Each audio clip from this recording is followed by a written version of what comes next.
मुख्यमंत्री जी क्या करेंगे ये तो अधिकारी भी नहीं जानते हैं जो सीएमओ के हैं। तो मुख्यमंत्री जी को करना है। इसमें मुख्यमंत्री जी नीतीश कुमार जी और परीक्षा नियंत्रक अमरिंदर कुमार और अध्यक्ष अतुल प्रसाद जी, इन तीन लोगों के बीच की बात है। अब यही लोग जो करेंगे वही होगा। और उसमें भी जो सबसे ज्यादा अहम है वो मुख्यमंत्री जी हो जाते हैं। मुख्यमंत्री जी जब तक इसमें हस्तक्षेप नहीं करेंगे कुछ नहीं होगा। हस्तक्षेप कीजिए, जिस तरह आपने परसेंटाइल में हस्तक्षेप किया उसी तरह हस्तक्षेप कीजिए और 6 लाख जो बीपीएससी के अभ्यर्थी है उनको न्याय दीजिए। और ये सिर्फ 6 लाख या 3 लाख की बात नहीं है, ये सिर्फ एक परंपरा की बात है कि एक बार ये परंपरा शुरू होगी तो आगे भी हर एग्जाम में ये चलता रहेगा। तो इसलिए ऐसा ना हो, अभ्यर्थियों के साथ न्याय हो। और जो दागी लोग हैं जिस पे आरोप लगा रहे हैं, जो एक्सपर्ट टीम पॉलिसी, उन सबको हटाया जाए। ये सब मांग हम लोग रखे हैं। यहाँ पे बीपीएससी की चुप्पी तो समझ में आती है क्योंकि वो तो संलिप्त है धांधली सेटिंग में। नीतीश कुमार जी की चुप्पी या तेजस्वी यादव जी की चुप्पी ये समझ से परे है। जो लोग रोजगार और नौकरी की बात करते हैं, नियुक्ति पत्र बांटते हैं, और वो इस पे चुप क्यों है, तो ये बड़े आश्चर्य की बात है। क्या नीतीश कुमार जी और तेजस्वी यादव जी शिक्षा माफियाओं को संरक्षण दे रहे हैं? इसका मतलब तो यही समझा जाएगा। आखिर क्यों चुप है? जो तेजस्वी यादव जी 8 मई को और 9 मई को बोल रहे थे कि 5-5 हज़ार रुपया बीपीएससी अभ्यर्थियों को मिलना चाहिए, एग्जाम रद्द हुआ उसके वजह से, आज वो बीपीएससी का नाम भी नहीं सुनना चाहते हैं। बीपीएससी का बी भी उनके मुंह से नहीं निकलता है, बीपीएससी का बी भी वो सुनना नहीं चाहते हैं।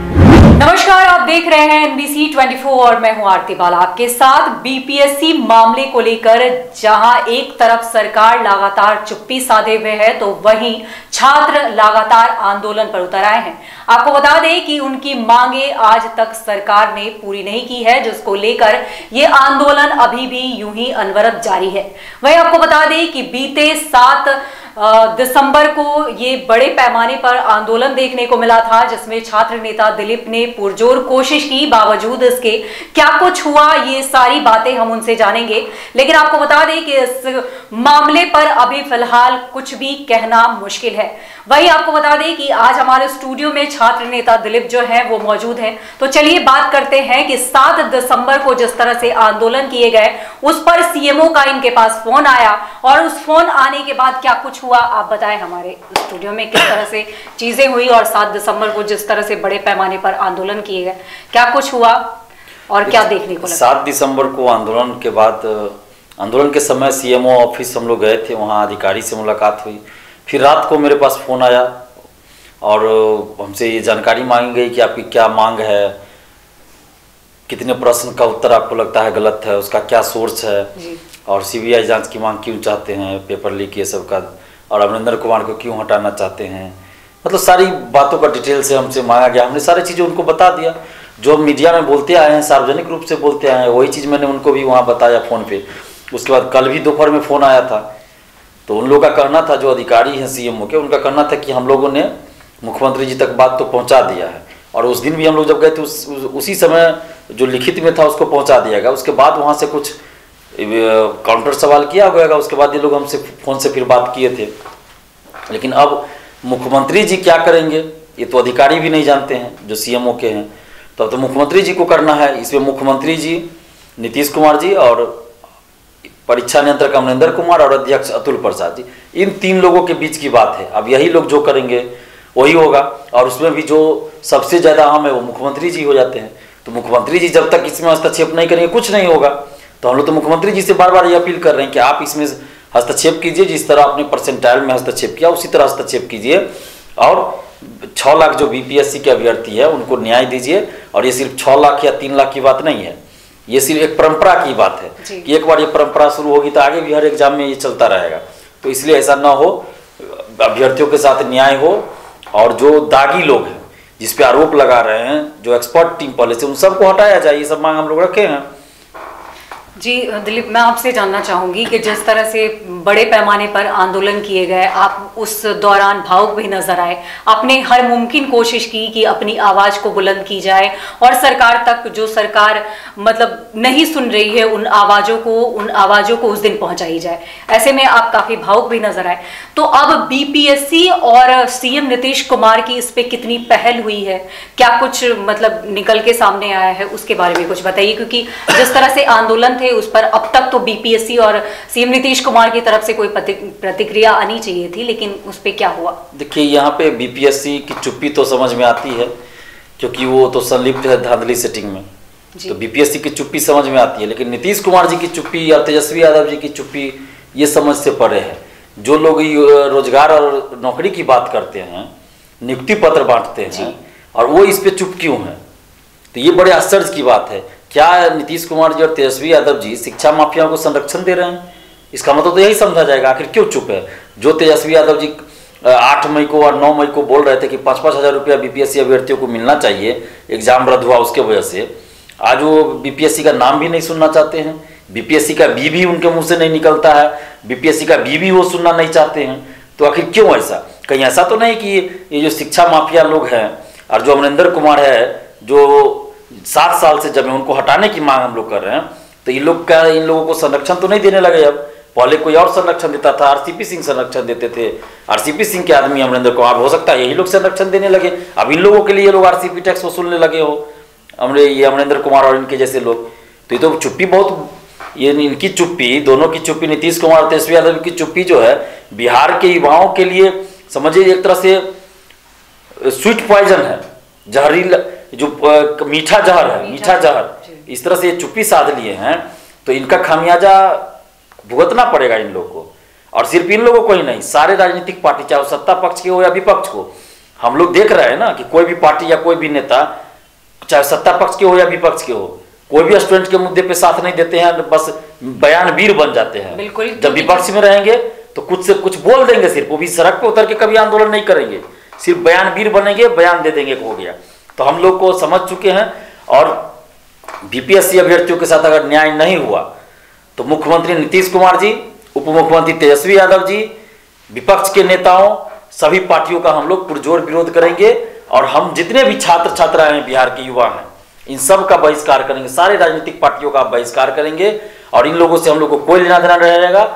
जब इलेक्शन आएगा तो इन लोगों को कोई वोट नहीं देंगे, इनके पार्टी के नेताओं को वोट नहीं, नोटा बटन दबेगा या कोई और विकल्प ढूंढा जाएगा। जी, और एक और बात दिलीप, मैं जानना चाहूंगी आपसे कि जैसे तेजस्वी यादव जो है वो कहते हैं कि युवा नेता हैं, उन्होंने युवाओं के ये में बहुत कुछ किए हैं, तो क्या लगता है आपको कि तेजस्वी से कभी इस मुद्दे पर पहल हुई? क्योंकि आप तो जवाब मांग सकते हैं कि जहां एक तरफ कहते हैं कि आप युवा को सपोर्ट कर रहे हैं, युवा का समर्थन कर रहे हैं, तो ऐसे में नीतीश कुमार अगर ना भी कहें तो मान लीजिए, लेकिन अगर तेजस्वी यादव जो कि कहते हैं कि युवा के लिए ही हम हैं और युवा के हित में ही हम काम कर रहे हैं, तो क्या लगता है आपको कभी ऐसे में पहल करने की आपने कोशिश की कि हम जाएं और एक बार तेजस्वी यादव से इस मुद्दे पर बात करें? देखिए, कोई हम लोगों से मिलना नहीं चाहते हैं।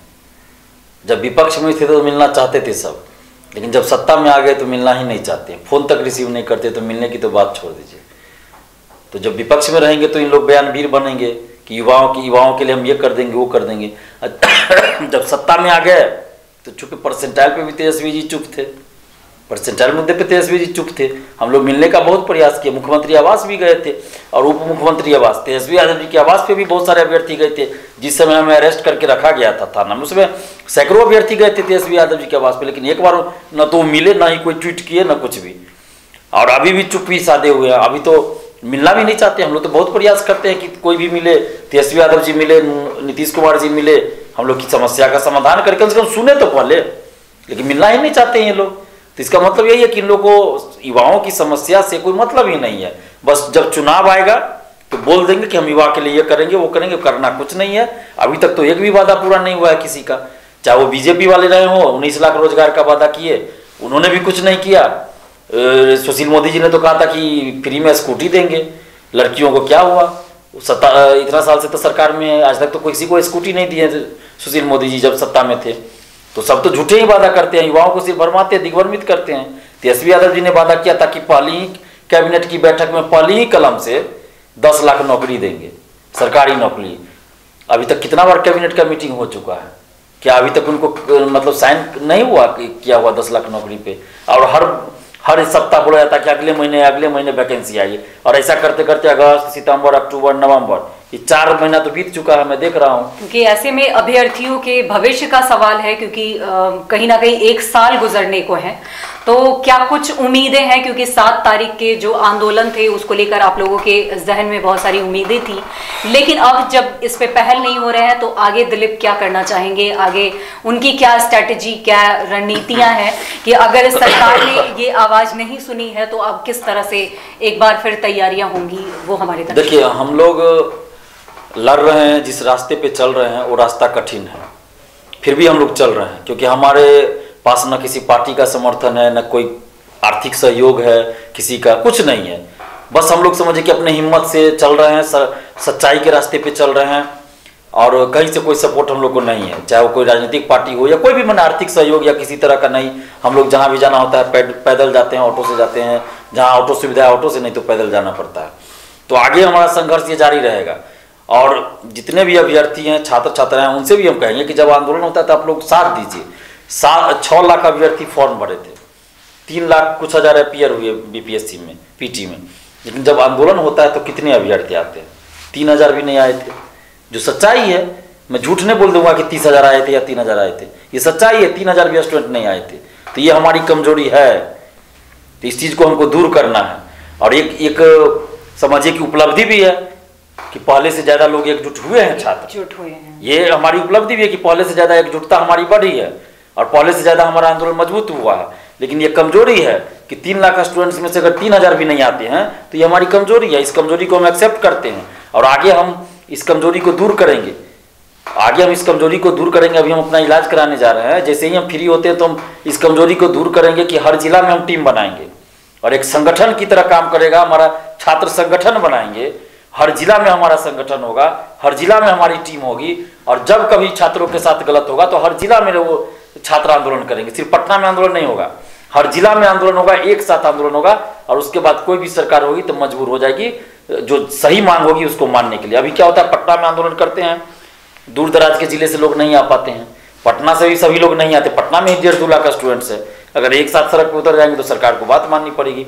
लेकिन अब छात्रों को संगठित करना सबसे पहली प्राथमिकता हमारी होगी कि पहले हम बिहार के स्टूडेंट्स को यूनाइट करें, संगठित करें और एक संगठन के दायरे में लाए और एक टीम की तरह काम करें, हर जिला में टीम बनाए, और जैसे ही कुछ अगर गलत होता है छात्रों के साथ तो हर जिला में सड़क पे हम उतरेंगे। दिलीप जी, आपकी बातों से मैं सहमत हूं, लेकिन कहीं ऐसा तो नहीं कि जिस तरह से प्रोटेस्ट जो है वो मतलब पहले भी हुए हैं, 7 तारीख को भी हुए, तो कहीं ऐसा तो नहीं है कि जिस तरह से सरकार इन मुद्दों को अनदेखा कर रही है तो वो जो छात्र जिनके उम्र कहीं ना कहीं अब इस बार एक्सपायर होने वाले हैं, या फिर जिन्होंने पहल करते करते गुहार लगाते लगाते वो थक गए, तो कहीं ऐसा तो नहीं है कि जैसे आपने कहा कि इस प्रोटेस्ट में हमने जितनी उम्मीद की थी शायद उतने स्टूडेंट नहीं है, तो कहीं हो सकता है उनके मनोबल टूट गए हों। आपने नेतृत्व किया इस टीम का तो आप अड़े हैं, लेकिन बहुत ऐसे स्टूडेंट होते हैं जो हिम्मत हार जाते हैं, तो ऐसे में आप क्या कहना चाहेंगे? ऐसी हिम्मत हारने वाली बात नहीं है। एक्चुअली बात यह है कि 23-24 सितंबर को बीएसएससी सीजीएल की परीक्षा है जी। और अभी सेंट्रल लेवल की भी एसएससी की परीक्षा चल रही है जी। तो इस वजह से परीक्षार्थी नहीं ज्यादा आ पाते अभी आंदोलन में, क्योंकि यही जो बीपीएससी के अभ्यर्थी है, इसमें 6 लाख थे फॉर्म भरे थे, 9 लाख फॉर्म भरे हैं सीजीएल 3 में, तो यही अभ्यर्थी तो उसमें भी फॉर्म भरते हैं ना जी। बिल्कुल। तो स्टूडेंट तो कॉमन है, जो 4 लाख 5 लाख स्टूडेंट से वो कॉमन है हर एग्जाम में, तो इसी वजह से थोड़ा सा एग्जाम के चलते लोग नहीं आ पा रहे हैं। ये बात एक्चुअली में ये है, तो ये एक समस्या है। और उसी दिन बीएसएससी ने नोटिस भी जारी किया कि 23-24 को हम एग्जाम ले रहे हैं, तो कहीं ना कहीं आंदोलन को तोड़ने के लिए भी किया गया है। तोड़ने की शायद स्ट्रैटेजी हो सकती है, लेकिन मतलब हम लोग यही चाहेंगे कि जिस तरह से आप लोगों ने एक मुहिम छेड़ा है वो मुहिम अंजाम तक पहुंचे, और आगे की जो रणनीति है उसको शायद आप और स्ट्रॉन्ग तरीके से अगर रख पाए तो शायद सरकार इस मुद्दे पर सुने, क्योंकि सरकार ने हमेशा से कहा है कि हम स्टूडेंट के फेवर में हैं, और तेजस्वी यादव ने भी हमेशा कहा है कि हम युवा नेता हैं और हम युवाओं के भविष्य के बारे में सोचते हैं। तो ऐसे में ये पहल जो है वो उम्मीद करते हैं कि कारगर साबित हो। और मैं दरख्वास्त करूंगी कि जिस तरह से सरकार लगातार ये दावे करती आई है और जिस तरह से स्टूडेंट हमेशा प्रोटेस्ट करते हैं और उनकी बातों को अनसुना किया जाता है, ऐसे में उम्मीद है कि सरकार जल्द से जल्द उनके इन मुद्दों पर अमल करे और जल्द से जल्द इस पर कुछ रास्ता निकाले, ताकि इन युवाओं के भविष्य का जो है वो कहीं ना कहीं सही समाधान हो सके। फिलहाल ऐसी खबरों से अपडेट करने के लिए आप यूं ही जुड़े रहे NBC 24 के साथ।